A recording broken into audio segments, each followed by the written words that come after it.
Jeżeli męczy Cię Twój niestabilny biznes, że nie wiesz, ile zarobisz z miesiąca na miesiąc, sprawdź sobie te dwie rzeczy.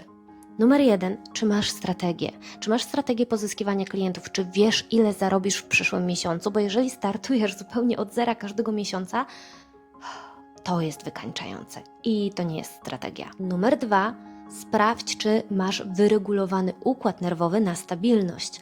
Czyli czy przypadkiem w momencie, kiedy nie robi się dobrze, stabilnie, spokojnie, nie przychodzi Ci do głowy pomysł, żeby to wszystko rozwalić. A może zrobię coś nowego, a może jednak coś pozmieniam, a może...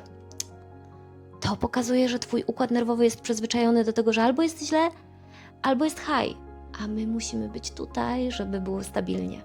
Jeżeli zastanawiasz się, jak to teraz zmienić, jak zbudować stabilny biznes, opowiadam o tym w moim najnowszym szkoleniu.